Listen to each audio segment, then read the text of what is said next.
Ayah bunda pernah dengar nggak tentang SIDS atau Sudden Infant Death Syndrome? Atau bahasa Indonesianya tuh sindrom kematian bayi mendadak. Dari namanya aja mungkin terkesan serem banget ya. Tapi memang SIDS merupakan kondisi yang berbahaya dan perlu diwaspadai oleh para orang tua nih.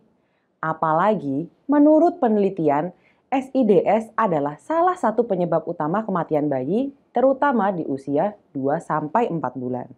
Makanya, penting banget bagi ayah dan bunda untuk tahu apa itu sindrom kematian mendadak pada bayi, apa penyebabnya, dan yang pasti gimana cara mencegahnya. Saya bakal jelasin semuanya di video ini. So, nonton sampai selesai ya ayah bunda.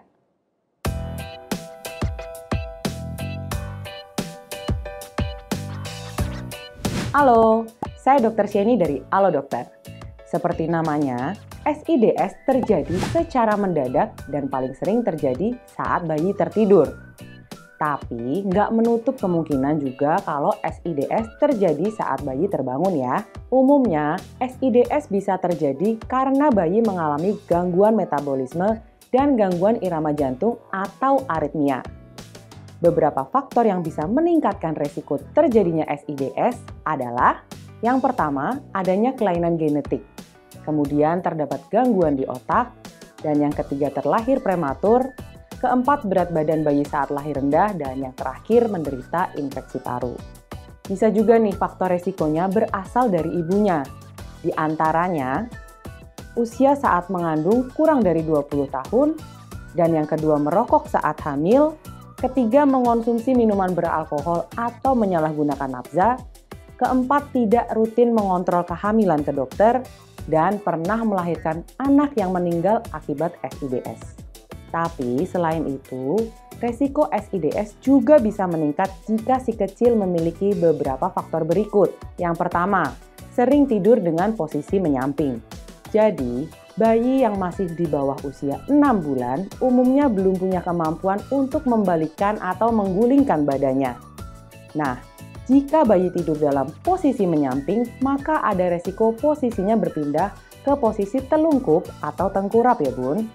Terus, karena bayi belum bisa membalikkan badannya sendiri, ia pun bisa kesulitan bernapas deh.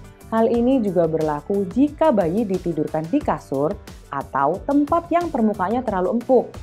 Jadi, hindari ya bun. Yang kedua, tidur di ranjang atau sofa yang sama dengan ayah bunda. Karena saat tidur bisa aja ayah bunda tanpa sadar bergeser, berbalik badan, bahkan menimpa si kecil. Karena tubuhnya yang mungil, tekanan kecil aja udah bisa mengganggu kemampuannya untuk bernapas. Terakhir, bayi terlahir prematur dan sering terpapar asap rokok. Terus, apa gejalanya sih dok? Karena terjadi secara mendadak, SIDS biasanya tidak menunjukkan gejala apapun nih. Bahkan bayi yang tampak sehat dan gak menderita penyakit juga beresiko mengalami SIDS. So, ayah bunda perlu waspada dan segera bawa bayi ke dokter jika kondisi kesehatannya tiba-tiba menurun tanpa sebab yang jelas atau saat si kecil menunjukkan gejala utama dari SIDS. Seperti yang pertama, terlihat gak bernapas.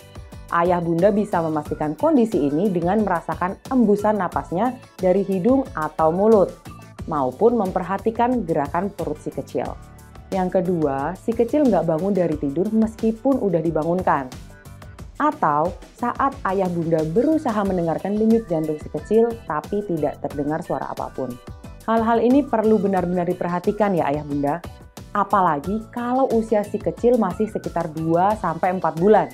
Karena usia ini paling rentan mengalami SIDS.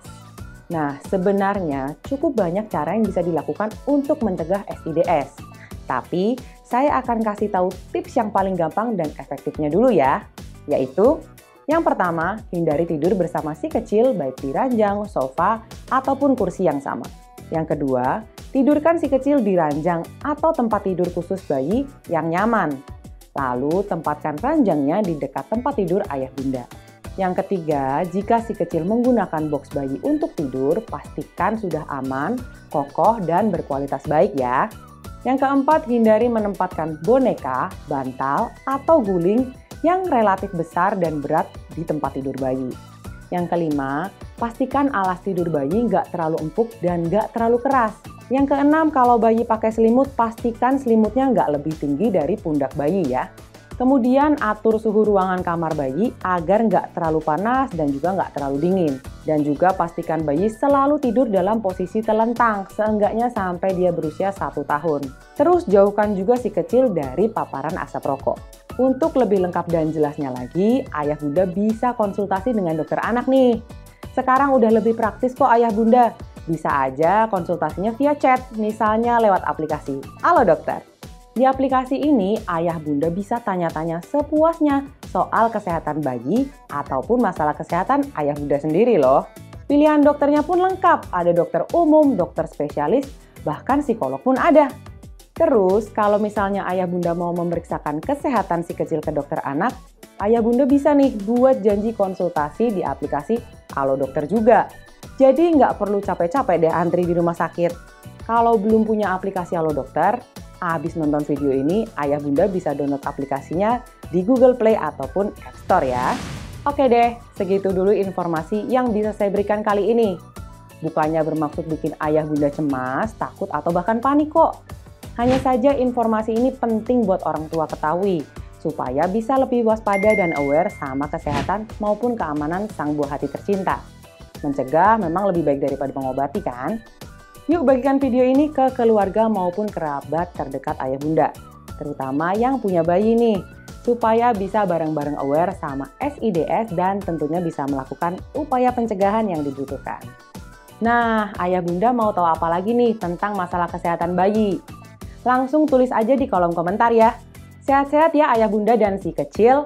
See you in the next video dan hidup sehat bersama Halo Dokter.